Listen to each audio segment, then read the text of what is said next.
Welcome to the deep dive. Today we're looking at something pretty interesting, the U.S.-China trade situation. Right, specifically those ongoing U.S. tariffs on Chinese goods. Exactly.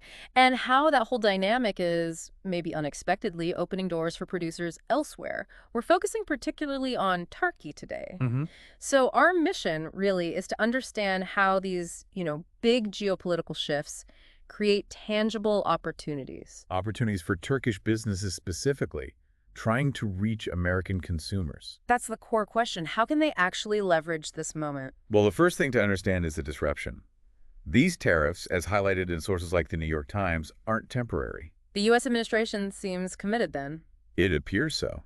And that commitment, that policy, it really forces American businesses who relied on China to, well, scramble. Scramble for alternatives. Yes, exactly. They need new, reliable suppliers. And that search is active right now. Okay, so it's not just theoretical. Buyers are genuinely looking elsewhere, and this is where Turkey comes into the picture. Precisely. Turkey's got several key strengths. Its location is strategic, bridging Europe and Asia. That often means faster shipping than from China. Okay, logistics matter. What else? Quality. Turkey has a solid reputation for manufacturing, especially in things like textiles, leather goods, areas where quality is, big deal for consumers. So better quality, potentially maybe faster shipping. Yeah. How does that compete with China on price, especially with tariffs involved? Well, that's the key, isn't it? The tariffs make Chinese goods more expensive for U.S. buyers. This automatically makes Turkish goods, even if not the absolute cheapest, much more competitive. Right. It levels the playing field somewhat, or maybe even tilts it. You could say that. Yeah. It creates a real window of opportunity for Turkish producers and sellers, particularly compared to competitors based in China or even Hong Kong. Especially for selling directly online, I imagine, like on Amazon, Etsy. Absolutely. Those platforms are crucial. Turkish businesses can offer, say, high-quality leather accessories or unique handmade crafts directly to U.S. consumers. And U.S. consumers are maybe looking for that quality now. A bit tired of sometimes lower quality goods. There's definitely a trend towards valuing quality and reliability more. So Turkish goods can fit that niche perfectly. It's not just price anymore. It's the whole package. What else helps them stand out beyond the product itself? Customer experience, this is huge. Fast delivery, which we mentioned, but also responsive customer service, making the whole buying process smooth. And handling things like customs properly. Definitely. Adhering to regulations, making sure there are no surprise delays or fees, that builds crucial trust for a brand entering a new market. Makes sense. And getting noticed in the first place.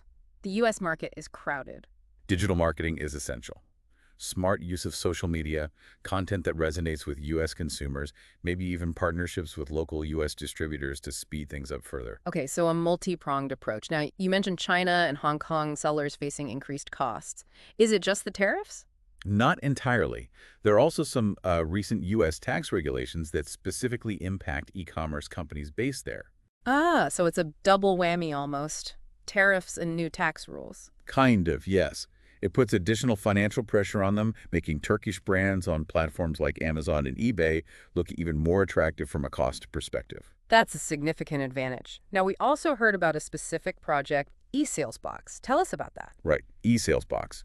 It's an initiative focused specifically on helping Turkish businesses sell leather accessories via e-commerce. How does it help? What's the model? It's designed to lower the barriers to entry. So, low capital risk, because it uses a drop shipping model. Meaning the Turkish producer doesn't have to hold lots of stock stateside. Exactly. No stock management headaches. eSalesBox also provides professional product photos, content, that sort of thing. Crucial for online sales. Absolutely. And they handle the shipping through partnerships with global carriers, aiming for fast, reliable delivery. They even offer personalization, like custom packaging or monogramming. That sounds incredibly supportive. Almost like a full-service e-commerce partner for these specific goods. That seems to be the goal, to handle the complexities so the producers can focus on making great products. Good to know.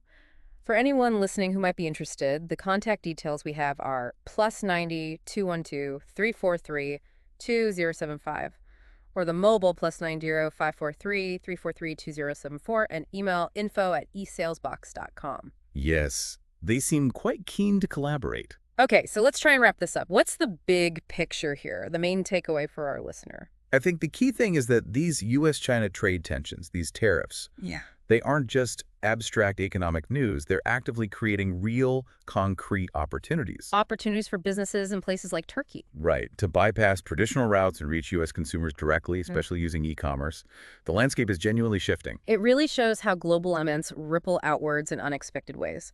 So a final thought for you, the listener. Mm-hmm. Consider this. These large-scale trade shifts created a specific advantage for Turkish artisans. What other global changes, technological, social, environmental, might be quietly creating similar hidden opportunities right now, maybe in completely different sectors or regions? That's a fascinating question. Definitely something to ponder. It is. Thanks for diving deep with us today.